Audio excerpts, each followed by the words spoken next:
नमस्कार दोस्तों। आज की इस वीडियो में हम बात करेंगे 10 most important one word substitutions की। बहुत सारे कॉम्पिटिटिव एग्जाम्स ऐसे होते हैं जहां अंग्रेजी एक बहुत ही इंपॉर्टेंट रोल प्ले करती है, और जहां अंग्रेजी का सेक्शन एग्जाम में पूछा जाएगा वहां वन वर्ड सब्स्टिट्यूशन से काफ़ी पॉसिबिलिटीज़ हैं कि क्वेश्चंस पूछे जाएंगे। लेकिन वन वर्ड सब्स्टिट्यूशंस कौन कौन से हैं या उन्हें याद करना, कैसे याद करना है, किन किन को याद करना है, उससे पहले हमारा सबसे इंपॉर्टेंट काम ये होना चाहिए कि हम ये जान लें कि वन वर्ड सब्स्टिट्यूशन का कंसेप्ट क्या है ना। ये है क्या, कंसेप्ट क्या है। तो वन वर्ड सब्स्टिट्यूशन, जैसे कि बोर्ड पे लिखा हुआ है वन वर्ड सब्स्टिट्यूशन, जिसको हम हिंदी में कहते हैं वाक्य के लिए एक शब्द। अर्थात हम किसी पूरे सेंटेंस को ना बोलकर उसके स्थान पर किसी वर्ड को यूज करेंगे। वो समझने से पहले इन तीनों वर्ड्स को समझते हैं। एक वर्ड है one word and substitution. One का अर्थ होता है एक, वर्ड का अर्थ होता है शब्द, और सब्स्टिट्यूशन का अर्थ होता है के स्थान पर, अर्थात किसी के स्थान पर इस्तेमाल करना, उसका अर्थ होता है सब्स्टिट्यूशन। जैसे चाय के स्थान पर किसका उपयोग कर लिया, कॉफी का। इसका मतलब क्या है, हमने सब्स्टिट्यूशन किया कॉफी का, किसके लिए, चाय के लिए, है ना। ज्यादातर ये वर्ड इकोनॉमिक्स में यूज किया जाता है। तो वाक्य के लिए एक शब्द, जैसे मैंने कहा, इसका मतलब होता है। तो वन वर्ड सब्स्टिट्यूशन का सिंपल मतलब क्या हुआ कि हमने पूरे वाक्य को यूज ना करके उसके स्थान पर एक शब्द का प्रयोग किया। जैसे हिंदी में एक एग्जाम्पल हम लेके देखते हैं कि वह व्यक्ति जो भगवान में विश्वास ना करे उसको हम क्या कहते हैं, नास्तिक कहते हैं, है ना। तो हमारे पास पहला ऑप्शन क्या है, हम ये कहें कि ये व्यक्ति भगवान में विश्वास नहीं करता है ना। किसी के बारे में अगर ये बताना है कि वो भगवान में विश्वास नहीं करता है तो दो तरीके। पहला क्या है, हम ये कह सकते हैं कि वह व्यक्ति भगवान में विश्वास नहीं करता है। या दूसरा तरीका क्या है, हम वह पूरा सेंटेंस यूज ना करके एक शब्द प्रयोग करेंगे कि वो क्या होगा, वह नास्तिक है ना। तो जब नास्तिक शब्द का प्रयोग किया तो हमने क्या किया, उस पूरे सेंटेंस के स्थान पर नास्तिक को सब्स्टिट्यूट किया या का प्रतिस्थापन किया। तो क्या हो गया, वन वर्ड हमने क्या कर दिया, सब्स्टिट्यूट कर दिया, एक शब्द सब्स्टिट्यूट किया, किसके स्थान पर, पूरे वाक्य के स्थान पर। तो वन वर्ड सब्स्टिट्यूशन को समझने का हम एक ऐसा तरीका यूज करेंगे जिसमें हम ना केवल उस शब्द को समझें या उस शब्द के मतलब को समझें, बल्कि उस शब्द के जनरल यूज क्या है, कॉमन से, और या एक सेंटेंस बना के उस वर्ड को फिट करने की कोशिश करेंगे। तो पहला वर्ड हम सीखेंगे वो है कारकास, या कारकास किसको कहते हैं, कारकास। इसका हिंदी में मतलब होता है लाश, है ना। अक्सर आपने ये वर्ड सुना होगा, कारकास, लाश। लेकिन लाश किसकी लाश, जानवर की, है ना, जानवर की। A dead body of any animal, किसी भी जानवर की डेड बॉडी को हम क्या कहते हैं, कारकास, CARCAS। तो जानवर को मैंने क्या कहा, एनिमल। एक तो शब्द है जानवर के लिए एनिमल, दूसरा एक शब्द है बीस्ट, BEAST, बीस्ट।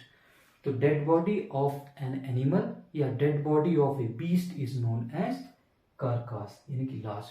किसी भी जानवर की लाश को या डेड बॉडी को हम क्या कहेंगे, कारकास। ठीक है।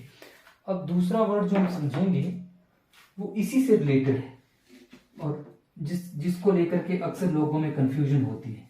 वो वर्ड क्या है, वो वर्ड है dead body of a human being.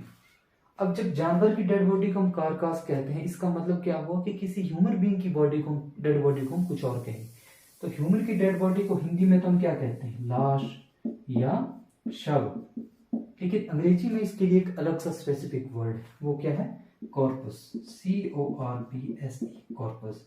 तो dead body of a person और dead body of a human being is known as corpse. तो जैसे मैं कहूं कि दैट दिस इज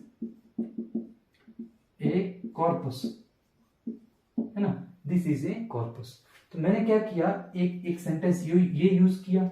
दूसरा सेंटेंस क्या हो सकता है, दिस इज ए, या it is a, this is, sorry, हाँ, दिस इज यूज कर सकते हैं। वैसे निर्जीव है तो हम इसके लिए इट इज यूज कर सकते हैं। It is a dead body of a person. तो हमने क्या किया, उसको रिप्लेस करके क्या कर दिया, इट इज ए कॉर्पस। ये क्या है, कॉर्पस है। अगर ये एक और तरीका है, दिस, अगर ये नजदीक है तो हम दिस यूज करेंगे, दिस इज ए कॉर्पस। अगर दूर है तो इसके लिए क्या करेंगे, दैट का यूज करेंगे। लेकिन फिलहाल एक एग्जांपल लेते हैं, उसमें हम लिखते हैं दिस इज अ कॉर्पस। एक तरीका ये है। तो हम ये दूसरा क्या कर सकते हैं, this is a dead body of a person. तो पूरा सेंटेंस ना प्रयोग करके हमने उस सेंटेंस के स्थान पर इस वर्ड कॉर्पस को सब्स्टिट्यूट कर लिया। तो कॉर्पस का मतलब क्या हुआ, dead body of a person. एक और वर्ड जो हम सीखेंगे वो है एनाटमी। तीसरा वर्ड हम सीखेंगे एनाटमी, NATMY, एनाटमी, जिसको हम कहते हैं शरीर रचना। शरीर रचना। अगर आप मेडिकल साइंस के स्टूडेंट हैं या आप मेडिकल पढ़ते हैं तो आपने ये वर्ड अक्सर सुना होगा।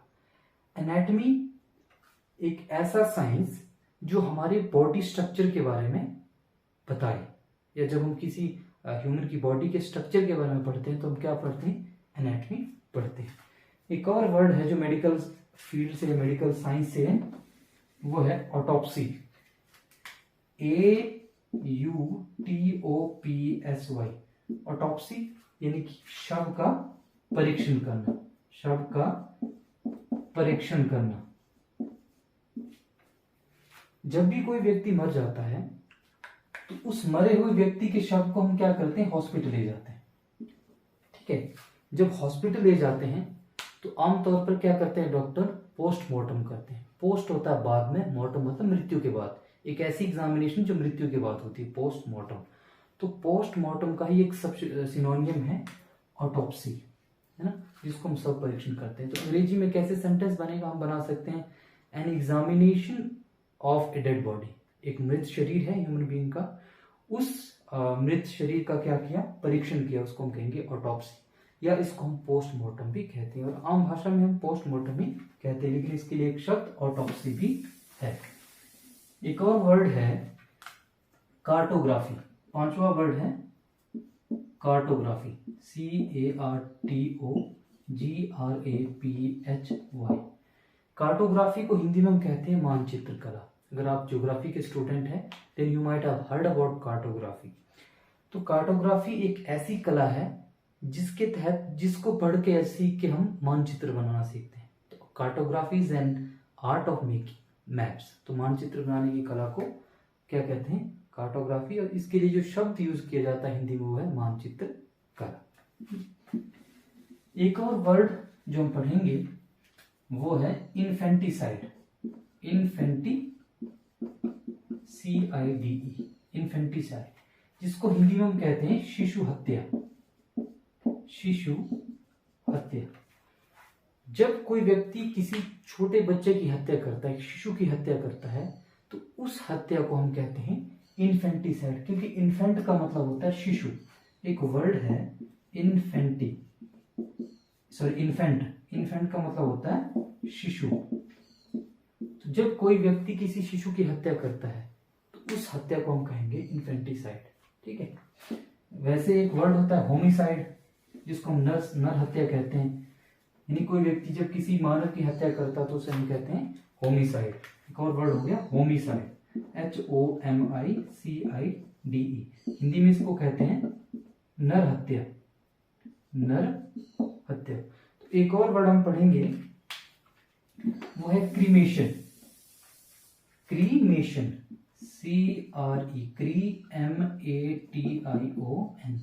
क्रीमेशन। क्रीमेशन को हम हिंदी में कहते हैं शमशान घाट। शमशान घाट। अक्सर हम इन वर्ड से हिंदी में वाकिफ होते हैं, हम सुनते हैं, पढ़ते हैं, क्योंकि डेली लाइफ के वर्ड्स होते हैं। लेकिन when it comes to the matter of learning these all words in English तो हम प्रॉब्लम में हो जाते हैं। तो क्रीमेशन बेसिकली एक ऐसा स्थान जहां डेड बॉडीज को जलाया जाता है ना। अब जलाने को क्या कहते हैं, बर्न करना, BURN, बर्न, जलाना। तो basically cremation is a place where dead bodies are burned, जहां डेड बॉडीज को जलाया जाता है, वो क्या होता है, क्रीमेशन, यानी कि शमशान घाट। तो सवाल है किस वर्ड को कैसे याद करना है। अक्सर जब भी हम शमशान घाट की बात करें तो हम अंग्रेजी में भी इस शब्द का मतलब सोचने की कोशिश करें कि इसे अंग्रेजी में क्या कहते हैं। ये बात सिर्फ क्रीमेशन वर्ड पे ही यूज नहीं होती है। जो भी वर्ड हम हिंदी में इस्तेमाल करते हैं, कोई भी, चाहे वो खाना पीना, उठना बैठना, अगर हम उसी वक्त इमीडिएटली ये कोशिश करें कि what it is called in English. तो simultaneously we can improve our English as we are eager to improve it. जैसे हम चाह रहे हैं कि improve करें. So this is one way, one of the ways ना, बहुत सारे तरीके हैं, उनमें से एक है कि वर्ड्स को हम सीखें, और वर्ड्स को सीखेंगे उसके लिए क्या करना है, जो भी हिंदी में पढ़ रहा है इमीडिएटली उसका अंग्रेजी में मतलब देखना है. अब एक और वर्ड है, शायद ये 8वां या 9वां होगा, वो है क्वाड, RUPED, क्वाड्रुप्ट. क्वाड्रुप्ट एक ऐसा वर्ड है जिसका मतलब है 4 पाँव वाला या 4 हाथों वाला जानवर, जिसके 4 पैर हाथ हो. जैसे गऊ है ना, गाय है, तो गाय के 4 पैर होते हैं, है ना, 4 टांगे होती हैं और 4 पैर होते हैं. तो क्वाड्रुप्ट इज एन एनिमल, और कोई भी जीव जिसके 4 पाँव हो, 4 पाँव हो, ये टांगे हो फिर आगे पाँव हो, तो वो क्या होगा, क्वाड्रुप्ट. 4 पद वाला जीव वो होगा क्वाड्रुप्ट. और एक और वर्ड है पैरासाइट. पैरासाइट जब हम छोटी क्लास में पढ़ते थे, हालांकि मैंने साइंस नहीं पढ़ी है लेकिन 10th तक पढ़ी है, तो एक वर्ड हमें पढ़ाया जाता था हिंदी में. I have been a student of Hindi medium during my schooling, तो मैं हिंदी में पढ़ता था. जो वर्ड था परजीवी. परजीवी यानी कि एक ऐसा जीव जो किसी दूसरे जानवर पर जीने के लिए आश्रित हो. जैसे हम बात करें तो हम क्या है, परजीवी. हम क्या करते हैं, घास जो जंगल में पैदा हुआ है वो हम खाते हैं, या कोई ऐसा जानवर जो किसी दूसरे ने कुछ चीज प्रोड्यूस की है उसे खाता है, तो वो क्या होगा, परजीवी. तो उसको हम कहते हैं पैरासाइट. TE, पैरासाइट यानी कि परजीवी. एक ऐसा जीव जो किसी दूसरे जीव पे आश्रित हो, वो होता है पैरासाइट. और एक और वर्ड हम पढ़ेंगे इलेक्ट्रोकटेड. ELECTROCUTED, इलेक्ट्रोकटेड. इलेक्ट्रोकटेड एक ऐसा व्यक्ति या ऐसा जीव जिसकी मृत्यु हो किससे, इलेक्ट्रिसिटी के करंट से. सिंपली हम एक एग्जांपल पर्सन के पर्सपेक्टिव से देखते हैं. A person who is killed by electricity, वो क्या हुआ, इलेक्ट्रोकटेड. तो हम एक सेंटेंस बनाते हैं, मान लो वह व्यक्ति इलेक्ट्रिसिटी के करंट से मरा, है ना. पहला सेंटेंस क्या हो सकता है, वह व्यक्ति इलेक्ट्रिसिटी के करंट से मरा, या उसकी मृत्यु इलेक्ट्रिसिटी के करंट से हुई. दूसरा एग्जांपल हम क्या करेंगे, एक वर्ड यूज करेंगे उस एंटायर सेंटेंस को सिंप्लीफाई करने के लिए, वो लॉन्ग ना बने, काफी कॉम्प्लिकेटेड ना बने. हम क्या करेंगे, एक वर्ड यूज करेंगे, तो हम क्या करेंगे, ही इज इलेक्ट्रोकटेड. तो ऑटोमेटिकली इट्स अंडरस्टूड कि उसकी मृत्यु कैसे हुई, इलेक्ट्रिसिटी के शॉक से. ओके, ये थे कुछ एक इंपॉर्टेंट वर्ड्स जो बहुत सारे कॉम्पिटिटिव एग्जाम्स में पूछे जाते हैं. इस वीडियो को देखने के बाद अगर आपको लगता है that my channel can contribute bit even for the betterment of your studies, और आपकी प्रिपरेशन में कुछ हेल्प कर सकता है, तो चैनल को सब्सक्राइब कीजिए, लाइक कीजिए, and please don't forget to comment on the video, and please share my channel so that more people can be connected to my channel.